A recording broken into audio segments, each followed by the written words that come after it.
오디오 비즈니스의 미래를 어떻게 끌고 가면 되는지에 대해서 제가 설명하는 시간을 갖도록 하겠습니다. 일단은 챔버라는 회사를 뭐 다 들어보신 적도 있고 안 들어보신 적도 있을 텐데 챔버는 결국에 멸균을 주제로 하는 회사입니다. 그래서 여러분 당군 이래 처음으로 이 멸균 검증하는 회사가 챔버라고 보시면 됩니다. 그래서 CI, BI를 생산을 하는 회사가 저희가 처음이라고 보시면 돼요. 그래서 근데 저희가 이제 많은 사람들이 이렇게 얘기하면 거창하잖아요, 그죠? 근데 거창하지 않아요. 왜냐하면 제가 이제 연대 의공학과를 나와서 이 멸균을 이렇게 해야겠다는 생각을 한 번도 해본 적이 없어요. 학부 때. 학부 때도 얼마나 공부를 못했는지 졸업만 하자 뭐 이런 생각으로 이렇게 나와서 이제 취직한 사람이라 멸균에 대해서 몰랐는데 어느 날 전화가 왔어요. 그래서 형, 우리 회사에서 사람을 뽑는데 취직할 생각 있어? 라고 딱 취직한 회사가 멸균기 회사더라고요. 그래서 처음 멸균을 입문한 거예요. 그러니까 저는 제가 얘기하고 싶은 건 뭐냐면 모든 건 우연에 의해서 딱 된다라는 거죠. 그래서 제가 삼성을 좀 조사해봐요. 삼성을 딱 조사해보니까 삼성도 1920년대에 이병철이라는 사람이 딱 세우게 됩니다. 삼성을. 근데 그분이 뭘 했냐면 삼성에서 여기로 얘기하면 전파상의 전파. 그러니까 뭐 쌀도 팔고 뭐 밀가루도 팔고 이런 사람이에요, 이런 사람 원래. 그러니까 지금으로 얘기하면 편의점 같은 걸 연 거 편의점. 근데 그 사람이 지금 삼성을 보면 뭐 비전도 있고 엄청나잖아요, 그죠? 근데 그 사람이 처음 뭘 했냐면 국수 만드는 기계를 만들어요. 그러고 나서 밀가루를 거기다 부어가지고 밤새 국수를 찍어내면서 이 밤을 새웠다라는 이런 자서전도 나오거든요. 이런 것처럼 삼성도 우연에 의해서 이제 그것 좀 밀가루 하다가 뭐 제일 설탕 팔다가 제일제당, 뭐 제일모직 뭐 이런 식으로 하면서 결정적으로 맞이하게 되죠. 근데 삼성에서 똑같아요. 실질적으로 여기서 누가 결정적 역할을 하냐면 아마 이대 회장님이 아마 큰 역할을 합니다. 왜냐하면 자기 전 재산을 걸어요. 1,000억을 걸어서 반도체 산업 하자고 했는데 그때까지만 해도 일본이 무시했거든요. 너희는 뭐 선풍기나 만들고 뭐 전자레인지나 만들지 뭐 불안감 왜 만드냐 뭐 이렇게 약간 소니가 최고로 잘 나갔을 때 근데 이건희 회장이 완전히 망할 수도 있었겠죠, 그죠? 근데 자기 1,000억을 그리고 또 빚을 좀 더 져서 반도체를 하는데 성공을 하는 거예요. 하여튼 그런 것처럼 모든 건 약간 우연에 의해서 전 된다고 보고 또 그러나 우연이지만 약간의 이제 방향성을 갖고 계속 가겠죠, 그죠? 그래서 저희는 챔버는 멸균 이제 제가 이제 17년째 이 챔버를 운영하는 거예요, 그죠? 근데 처음에 5년 끊어서 생각해 보면 처음 5년은 어떤 걸 했냐면 뭐 멸균 뭐 이런 생각하지 보다는 어떻게 하면 먹고 살까? 이게 망하지 않고 어떻게 먹고 살고 이걸 영위할까 해서 뭐 내가 하고 싶은 게 아니라 먹고 살 수 있는 걸 하는 거예요, 그냥 최선을 다해서. 그러다가 이제 나머지 5년 정도 되면 뭘 하냐면 이제는 좀 제품을 좀 만들어 봐야겠구나 해서 다른 제품을 뺏겨 만들기 시작합니다, 계속. 그리고 나머지 지금 5년은 무슨 얘기를 하냐면 그러면 멸균 분야에서 어떤 신기술이 있지? 라고 하면서 그 신기술에 도전을 한번 해보는 거예요. 그러면서 17년이 딱 흘렀더라고요. 그러면서 제가 느낀 게 뭐냐면 15년 딱 되고 나서 이제는 진짜로 사업을 해봐야겠다는 생각은 15년 후에 갖게 됐는데 저도. 그러면서 이걸 어떻게 전문 경영으로 갈 것이고 어떻게 내부적으로 가고 세계로 이끌고 갈 것인가라는 생각을 하게 됩니다. 그런데 그러면서 우리가 그러면은 우리가 챔버가 뭘 해야겠다라는 생각을 한 거냐면 그냥 멸균을 주제로 알파이자 오메가로 가자.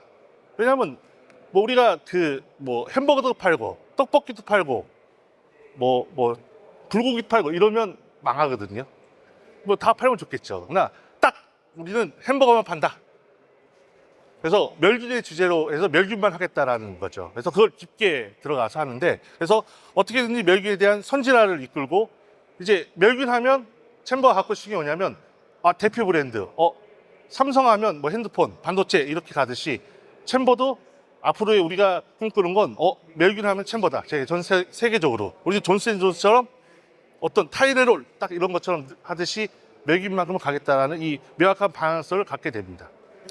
그래서 우리가 이제 여태까지 해왔던 것처럼 이제 2027년에는 국내에서 인류 기업이 되자. 그리고 2030년에는 우리가 40개 정도 수출하자라는 단기적 목표를 갖고 이게 딱 가고 있다고 보시면 됩니다. 그러면 뭐 실질적으로 여러 가지 이제 표시기를 하고 뭐 여러 가지 합니다, 우리가. 그래서 지금 여기서 보는 이 공장은 CI/BI를 만드는 거예요. 그래서 우리나라에 처음으로 CI를 한두 개 만드는 사람은 있었지만 이걸 체계적으로 다 만들고 BI를 만드는 건 뭐 쉬운 일은 아니어서 하는 이런 곳에서 지금 만들고 있다고 보시면 됩니다. 그래서 뭐 취급 품목 같은 경우에는 그냥 BI, CI, 멜균 모니터링에 대한 거를 우리가 만들고 있고 저희가 하는 경쟁 회사 중에 대표적인 회사는 3M이에요, 3M. 그래서 저보고 늘 그래요. 3M을 어떻게 이길 것인가? 이길 방법이 없죠. 근데 3M이 이름을 바꿨어요. 솔벤텀으로. 이런 것처럼 시간이 지나면 견디다 보면 뭔가 할 수 있는 방법이 태어나지 않을까라는 생각하고 그래서 저희가 했던 게 뭐냐면 3M에 이길 수 있는 방법은 교육사업밖에 없다고 생각해요. 왜냐하면 교육사업은 돈이 그렇게 많이 들지 않아요. 생각보다. 그리고 아주 깊게 지식을 알고 있으면 실질적으로 할 수 있죠.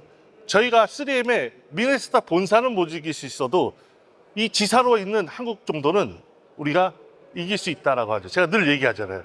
월급쟁이는 반드시 이길 수 있다. 그런 것처럼 하나하나 이제 해나가면서 실제적으로 3M이 가장 갖고 있는 신기술 중에 내피드 기술인데 저희도 이거를 2년 전에 우리가 만들어서 이제 시판하고 있는 거예요. 그래서 내피드 기술은 전 세계 한 4개, 5개 회사밖에 가지고 있지 않아요. 근데 거기에 우리가 도전을 해서 하는데 저는 이렇게 생각해요. 뭐 교수님도 얘기하셨지만 뭔가를 신기술이다 이런 걸 올라가면 어떤 일이 벌어지냐면 늘 시도하고 수정하고 좌절하고 아파하고 기다려야 돼요. 제가 어저께 이제 인터뷰를 하는 사람 중에 저한테 묻더라고요. 이 사업가의 기질에 이 덕목이 뭐가 제일 중요하냐라고 묻는다면 전 정치인과 좀 비슷하다고 봐요.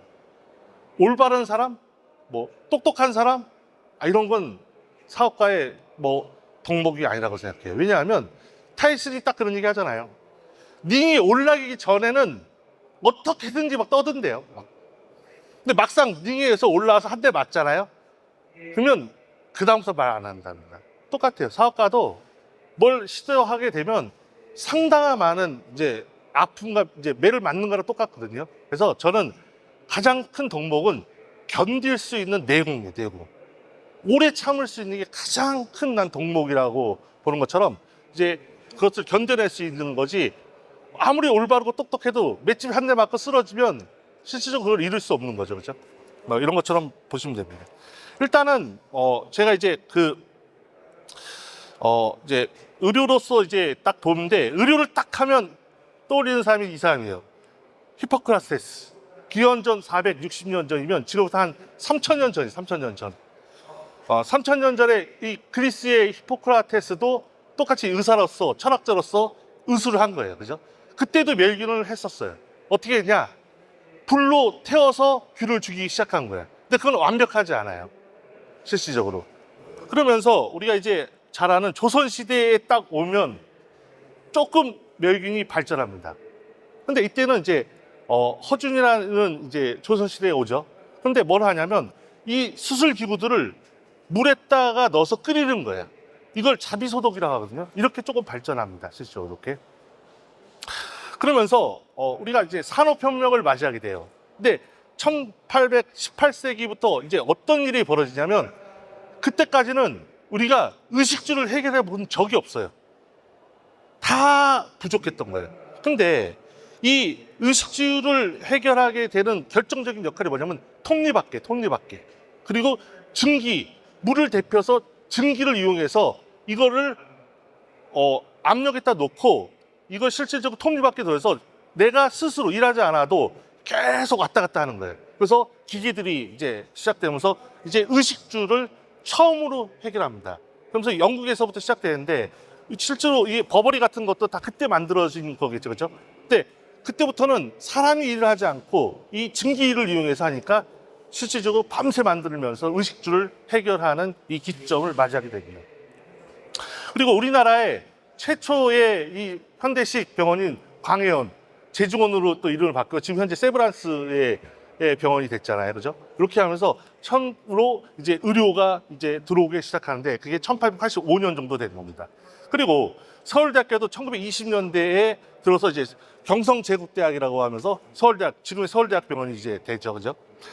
그러면서 우리가 어떤 걸 맞냐면 이제 1950년도에 6.25를 맞이하게 돼요. 그러면서 6.25를 맞이하면 어떤 일이 벌어지냐면 모든 게 다 망가져서 아무것도 없어서 전 세계 200개 국가 중에 꼴등 200개 국가가 됩니다. 실질적으로. 그러면서 6.25의 이제 전쟁을 한 3년 치고를 하니까 뭐 전 세계에서 가장 가난한 나라가 되면서 이제 시작을 하게 된 거예요. 다시. 그리고 이제 6.25가 끝나고 나서는 실질적으로 북한이 훨씬 더 잘 삽니다. 남아있는 공장도 있고 그러죠. 근데 실질적으로 그러면 의료의 그 멸균은 어떤 일을 했었냐? 실질적으로 1894년이라는 이 암스코라는 회사는 이때 그 뉴욕에서 이거를 만들면서 처음 이제 시작하는 거예요. 근데 우리는 이 1800년대에 이 사람들이 멸균기를 이게 만들고 회사를 할 때에 실질적으로 우리는 아무것도 세계에 주도해 본 적이 없는 거예요. 그리고 두 번째, 또 독일의 밀레라는 회사도 마찬가지예요. 밀레라는 회사도 1899년도에 밀레하고 칸트라는 이 두 명이 합작해서 밀레라는 회사를 세우면서 여러 가지 하는 중에 이제 가전사업부, 의료사업부도 이제 가지고 있죠. 그리고 유럽의 스웨덴은 1904년도에 이 게팅이라는 회사도 이때 시작되는 거예요. 근데 대한민국은 실질적으로 뭐 이런 거에 참여해 보지 않고 다 수입하는 거죠, 다. 네. 그리고 우리 국내 회사 중에는 1975년도에 생긴 한신이 현재까지 가장 오래된 회사, 한 딱 50년 맞이한 거고, 나머지 이런 회사들은 우리보다 훨씬 더, 뭐 60년, 70년을 앞서가면서 멸균을 만들고 합니다. 그리고 멸균 표시기를 한 거잖아요. 이런 것들도 실질적으로는 3M이나 이런 데는 뭐 포스트잇도 유명하고 하지만 이 모니터링 분야에서 엄청나게 발전하는데 3M도 똑같아요. 미네소타에서 줄을 먹이 살릴 정도로 엄청난 회사를 가지고 있으면서 1902년도에 탄생을 하게 됩니다. 그리고 이제 홍대에 오면서 전 세계 표시기 회사가 이제 조금씩 있는 거죠. 그렇죠? 이렇게 보시면 돼요. 이제 제가 이제 얘기하고 싶은 건 뭐냐면 우리는 단군 이래 쭉 역사를 이렇게 흘러오잖아요. 근데 안타깝게도 이렇게 아이고, 네. 여기 보시면 중국이라는 이 큰 나라의 옆에 껴서 한 번도 뭔가를 꿈꿔본 적이 없어요. 실질적으로. 근데 일본 같은 경우는 제국이 갔다고 해서 한번 꿈을 꾸면서 만주로도 가고 뭐 아시아를 하면서 일본은 뭐 전 세계에 꿈을 꿔봤는데 우리 한국이라는 대한민국은 한 번도 그냥 중국을 넘어선다는 그 자체를 한 번도 생각한 적이 없어요. 근데 실제로 그래서 우리는 모든 이 의료라든지 모든 지식을 다 수입한 거예요, 수입. 그리고 한 번도 수출하거나 이걸 생산해내겠다라는 이런 같은 꿈을 어떤 누구도 잘 꾸지 않았던 거예요, 그러게. 그러나 이제 보시면 우리가 지금 6.25를 맞이해서 그냥 GMP가 100불도 안 했을 시대예요. 그러면서 우리가 어떤 이 성적표를 갖게 되냐면 1925년도에 이제 1인당 GMP를 해서 2024년도 거를 우리가 GMP를 보죠. 근데 우리가 2024년도에 GMP를 보니까 실질적으로 36,000불 정도 됩니다. 이 숫자가 어떤 숫자냐면 전 세계에 이제 5천만 명 이상 있는 나라 중에 6위를 한 거예요, 6위. 우리 앞에는 누가 있냐면 실질적으로 미국, 독일, 영국, 프랑스, 이탈리아 다음에 6번째가 대한민국이고 우리 바로 뒤에가 일본이에요. 그리고 저 밑에가 이제 대만인 거죠. 이제 여기서 이제 여기까지 왔다라고 하는 건 뭐냐면 실질적으로 이제 우리는 실질적으로 올라갈 만큼 다 올라간 거예요. 뺏겨 만드는 건 다 뺏겨 만드는 거예요. CT도 뺏겨 만들어 보고 뭐 이것도 다 한 거예요. 그 다음에는 딱 두 가지예요. 중진구로 머물러 있던가 아니면 그냥 내려옵니다. 다. 아르헨티나도 옛날에는요, 전 세계에서 10위 안에 들던 나라고 엄청난 나라였죠. 지금은 저 밑으로 내려가 있어서 이 의식주가 해결하기도 지금 어려운 이제 그런 것처럼 대한민국도 올라가든가 아니면 내려와야 되는 거예요. 근데 여기서의 가장 큰 핵심이 뭐냐면 이제는 생산을 해내야 되는 거예요. 뺏겨 만들 수 있는 건 다 끝난 거예요. 이 창조를 한다는 고통은요, 어디 정도로 어렵다고 하냐면 뺏겨 만드는 이 노력이 한 2천 정도 노력이라면 창조를 한다는 건 그거에 한 50배, 100배인 2만 아니면 뭐 50만 이렇게 엄청난 이 에너지가 들어가야 되는 거예요.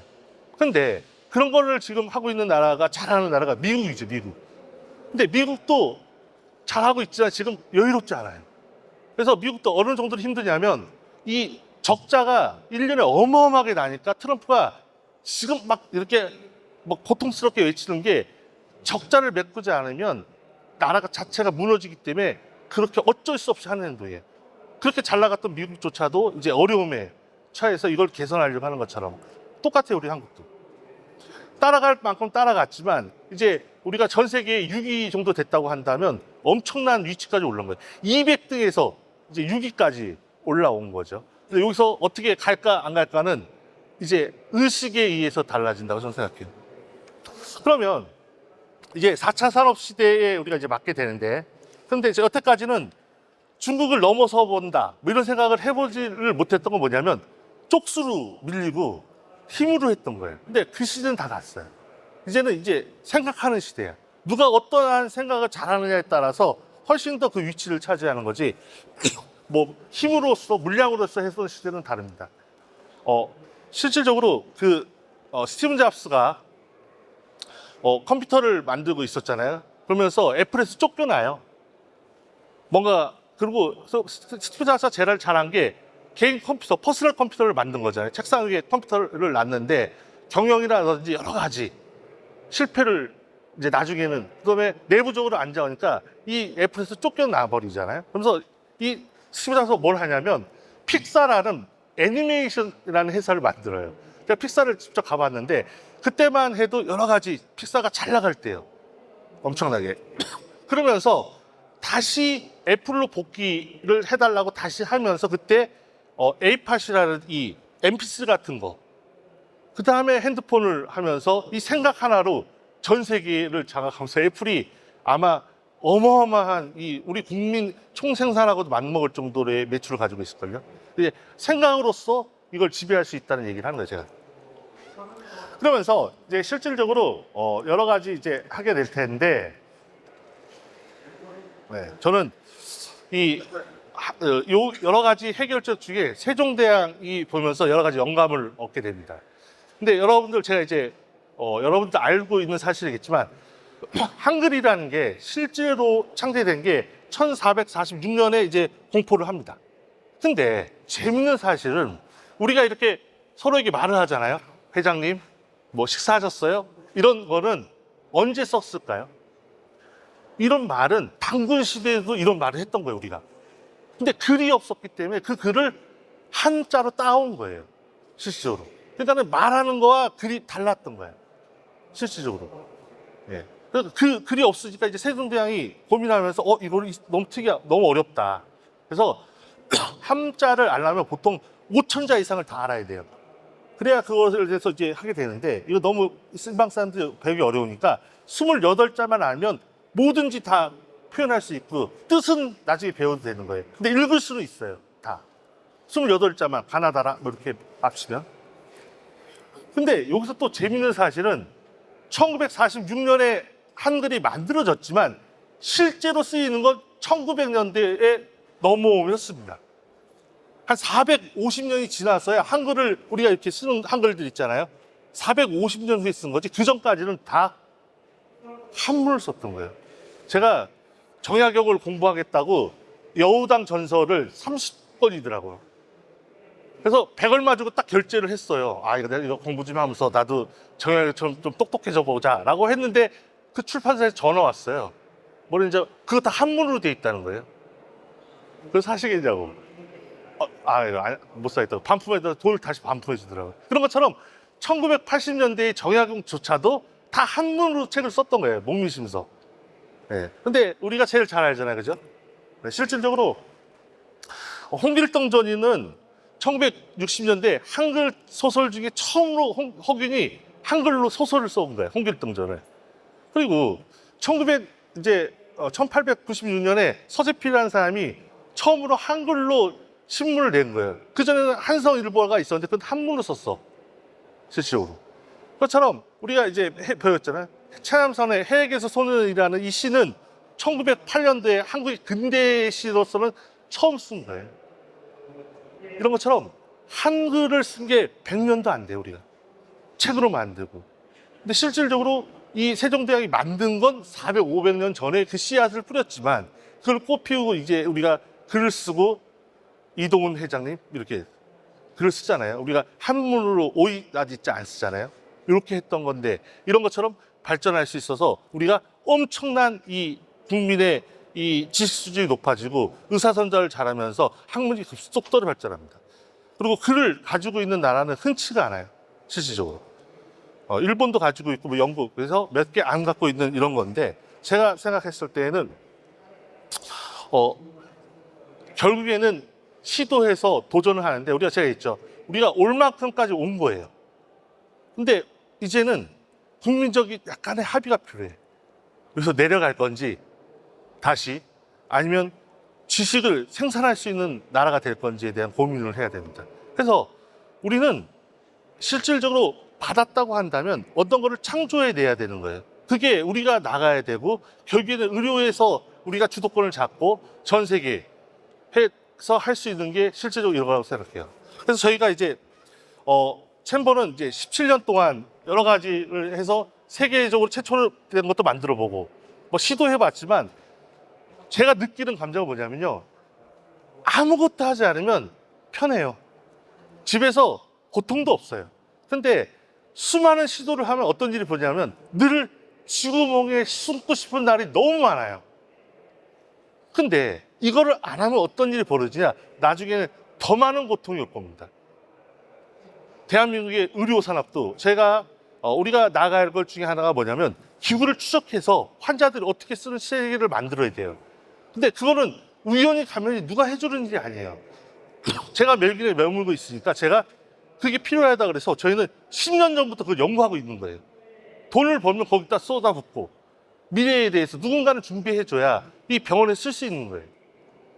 그리고 여러 가지를 투자하고 그래서 생각하면서 그 결실을 맺기 위해서 끊임없이 노력하는 거거든요. 그런 것처럼 멸균도 똑같다는 거죠. 그래서 멸균도 이제 앞으로 나가야 될 여러 가지 시스템들이 있을 거예요. 이제 과거에, 현재, 미래에 대한. 근데 제가 이제 17년을 돌아보면서 올해 이제 교육도 저도 멸균을 알리기 위해서 제가요 900회도 넘는 강의를 해봐요. 무상으로. 전국에 안 가본 데가 없어요. 그리고 식약처이든 뭐 여러 가지 그리고 뭐 대학이든 가보는데 실질적으로 이 멸균을 알리고 깨달는 하는 것도 상당히 쉬운 일이 아니에요. 그러나 저는 누군가는 해야 되기 때문에 하고 또 그게 결국에는 세종대왕이 한글을 만들어서 이 400년에 누군가가 이걸 반드시 쓰는 게 생기듯이 누군가는 그걸 씨를 뿌려줘야 되는 거예요. 그렇게 갔을 때 의료사업이 발전한다. 뭐 이렇게 저는 생각합니다. 그리고 실질적으로 제가 이제 좋아하는 이제 이 철학자 중에 함석헌 선생이 있어요. 근데 이 함석헌 선생님의 뜻으로 본 한국 역사는 한글이 생긴 이래 가장 위대한 책이라고 할 정도로 좋은데 여기에 이 사람이 이 글이 저는 내 가슴을 울린 것 같아요. 역사는 게으름뱅이를 위해서 기다려주는 법이 없다는 거예요. 그래서 기다릴 줄 모르는 역사의 열매를 제때 따는 것은 열심히 있는 모험자들이 하는 일이라는 거예요. 그래서 결국에는 열심히 있는 모험자들이 여러 가지 의료 산업들을 발전하고 많은 사람들이 하는 거죠.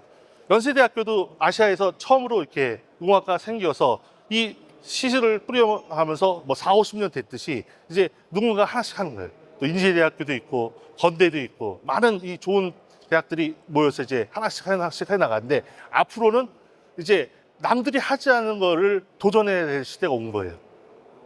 우리는 전 세계에서 이제 6위라는 위용을 갖고 있고, 뭐 어떻게 됐든 저떻게 됐든 우리가 일본을 넘어선 건 맞잖아요. 1인당 실제로. 그러나 이 바탕 안에 하나하나 해야 되는데, 이 책의 마지막 글자가 뭐냐면 칼을 꺾고 깊이 생각하자라면서 이 책이 끝나요. 이 사람은 생각에 대한 이 중요성을 강조한다고 생각하거든요. 저는 태어나서 이 대학을 가기 전까지 줄반장도 한번 해본 적이 없어요. 늘 이 평범한 사람이에요. 또 MBTI를 해보면 I. 이 말 잘 안 하는 사람이에요. 근데 목적이 있으면 뭘 하는데, 그죠? 근데 제가 이제 어떻게 약간씩 변하냐면, 군대 갔다 와서 재수를 5번 해서 대학을 간 거예요. 그러면 그 재수를 5번 하면서 어떤 일이 벌어지냐면, 무수히 아픔을 겪다 보니까 사람이 딱 바뀌더라고요. 제가 재수를 시작해서 23살이랑 학교를 입학했을 때 28살은 완전히 다른 내가 돼 있더라고요. 그러면서 제가 느낀 게 뭐냐면, 이게 아픔과 고난이 있으면 자꾸 성장하는구나, 사람이.